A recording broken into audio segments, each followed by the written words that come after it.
Welcome to Gypsy Jazz Quick Tips, the show in which I give you one tip and answer one question.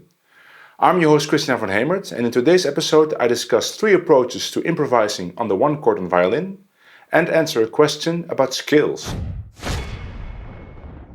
The 3 approaches to improvising on the one chord all involve outlining certain arpeggios.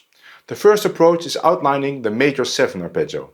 This means that I take the 4 notes of the arpeggio as a basis and fill in the gaps with random notes. These can be chromatic or diatonic. The point is not to think about those notes, but to let your ears guide you in nice or melodic choices.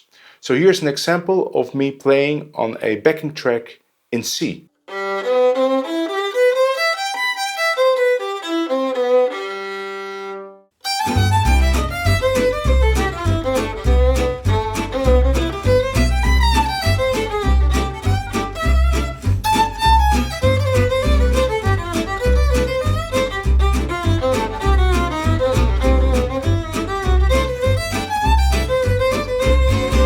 The C major 7 arpeggio is of course the most logical choice to play over a C chord. It just sounds good. The next arpeggio is a little farther away from the chord. It's a C minor 6 arpeggio, and now I'm going for a bluesy flavor. Now to make this work, I try to resolve the E flat of the minor 6 arpeggio to an E natural of the C chord. And this is a trick that Grappelli used often.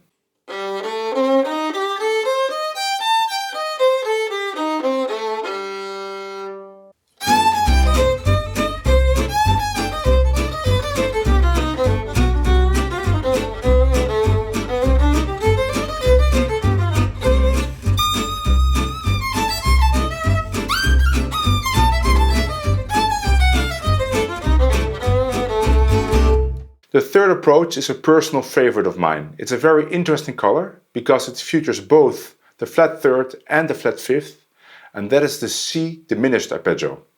And again, to make this work, I try to resolve the notes from the C Diminished Arpeggio to notes from the C major triad. So the F sharp to the G and the E flat to an E natural.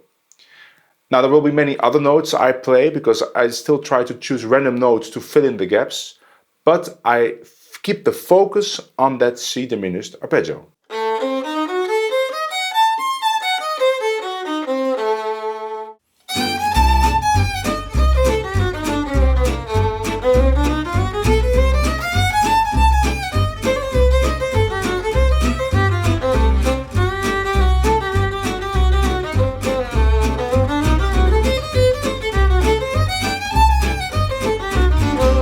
The way to practice this is to ask the guitar player in your band to record you a backing track in C, and of course in all 12 keys, and then just play on those backing tracks for 15 minutes at a time, trying all kinds of phrases while trying to outline one of those arpeggios. And then after a while you can make combinations of 2 or even all 3 arpeggios, which I will do in the next example.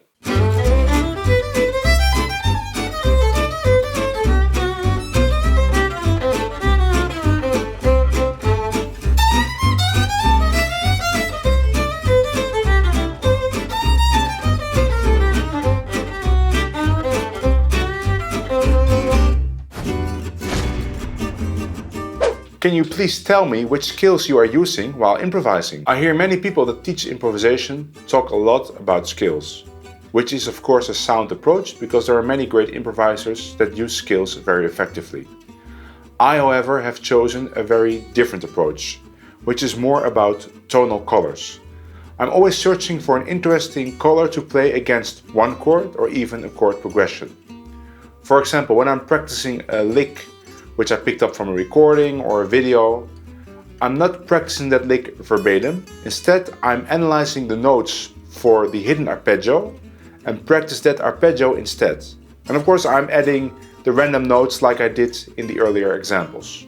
So my advice to you would be not to disregard the scales if you're already practicing the scales, but maybe to add this approach of tonal colors. If you get proficient at it, you will feel a lot of freedom, and feeling free while improvising will lead to more creativity, and more creativity will lead to much more personal and interesting improvisations. Thanks for tuning in to this episode of Gypsy Jazz Quick Tips. As always, if you enjoyed this video and want to see more, subscribe to my YouTube channel.